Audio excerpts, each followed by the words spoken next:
Class 10th history का chapter 3 दीर्घ उत्तरीय प्रश्न।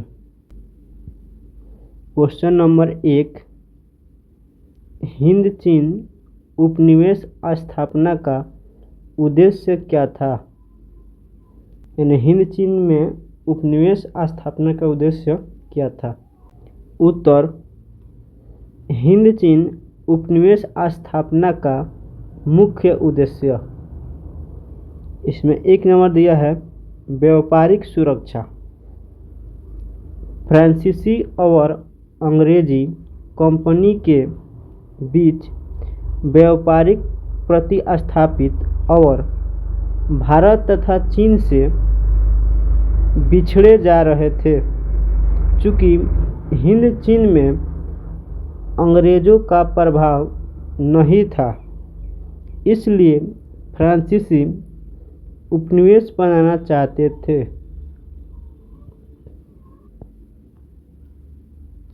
हैं।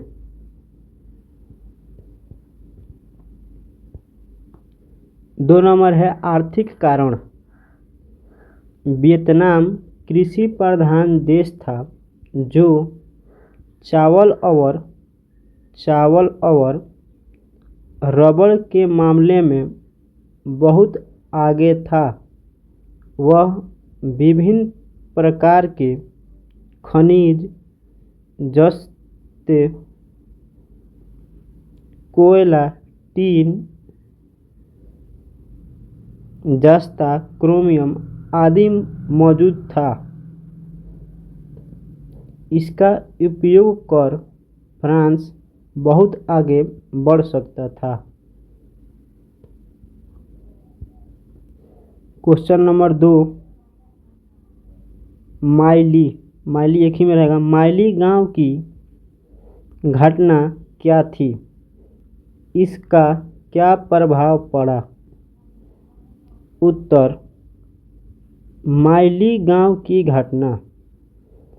दक्षिणी वियतनाम में माइली एक छोटा सा गांव था जिसे अमेरिकी सेना ने चारों तरफ से घेर लिया और सभी पुरुषों को खोज कर मार दिया।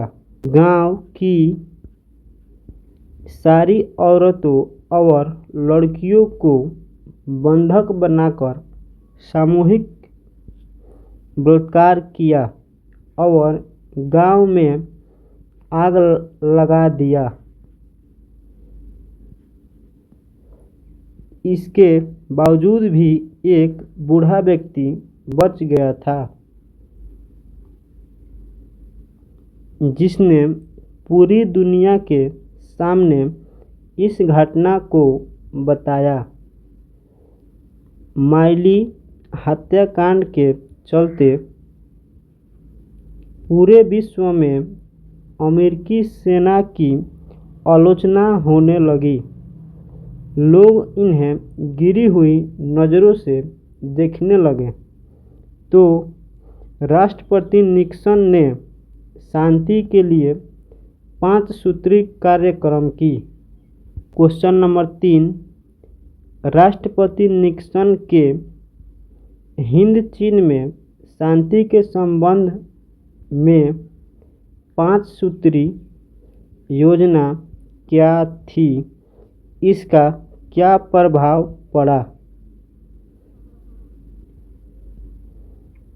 उत्तर, राष्ट्रपति निक्सन का हिंद चीन के संबंध में 5 सूत्री योजना। 1 नंबर, हिंद चीन की सभी सेनाएं लड़ाई बंद कर अपने जगह पर ही रहे। 2 नंबर, युद्ध विराम की देखरेख अंतर्राष्ट्रीय पर्यवेक्षक करेंगे। 3 नंबर, युद्ध के दौरान कोई भी देश अपनी शक्ति बढ़ाने की कोशिश नहीं करेगा। 4 नंबर, युद्ध के दौरान सभी तरह की लड़ाई बंद रहेगी। 5 नंबर, अंतिम लक्ष्य पूरे हिंद चीन में युद्ध विराम स्थापित करके अस्थायी शांति कायम करना था। 5 सूत्री योजना का प्रभाव। शांति के प्रस्ताव के बावजूद भी अमेरिका ने बमबारी करना शुरू कर दिया। इस बार इतना बम गिराए गए कि उनकी क्षमता हिरोशिमा में गिराए गए परमाणु बम से अधिक थी। वियतनाम की राजधानी हनोई बमबारी के चलते पूरी तरह तबाह हो गया। फिर भी वियतनामी डटे रहे और अंततः 1973 में युद्ध समाप्त हुआ। क्वेश्चन नंबर 4, फ्रांसीसी घोषणा के साथ साथ उसके द्वारा किए गए सकारात्मक कार्यों की समीक्षा करें यानी चर्चा करें।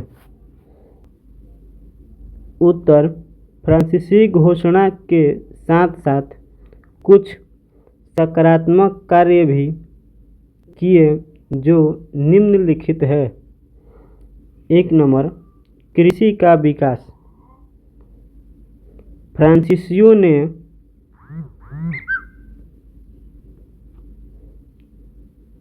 हिंद चीन में कृषि का अत्यधिक विकास किया। 2 नंबर, संरचनात्मक विकास। फ्रांस ने हिंद चीन में संरचनात्मक विकास भी किए। इसके दौरान पूरे उत्तर से दक्षिण वियतनाम तक एक रेल नेटवर्क एवं सड़क का जाल बिछा दिया। 3 नंबर, शिक्षा का विकास। फ्रांस के द्वारा हिंद चीन में शिक्षा का विकास किया गया। वहाँ स्थानीय भाषा के साथ साथ फ्रांसीसी भाषा का शिक्षा दिया गया। चीन में राष्ट्रवाद के विकास का वर्णन करें। उत्तर, 20वीं शताब्दी के आरंभ से ही हिंद चीन के सेना यूरोपीय संपर्क में आने लगे थे। फान बोई चाउ ने the history of the loss of Vietnam लिखकर सेनाओं को युद्ध के लिए प्रेरित किया। फान बोई चाउ ने एक क्रांतिकारी दल का गठन 1903 में किया। 1905 में जब जापान रूस को हरा दिया तो हिंद चीन के सेनाओं में उत्सव फैल गया।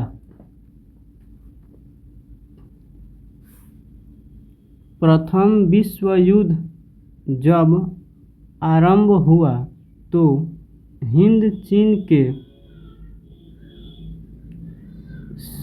सभी लोगों में राष्ट्रवाद की भावना जगने लगी। 1914 में इन देशभक्तों ने वियतनामी राष्ट्रवादी दल नामक एक दल का गठन किया।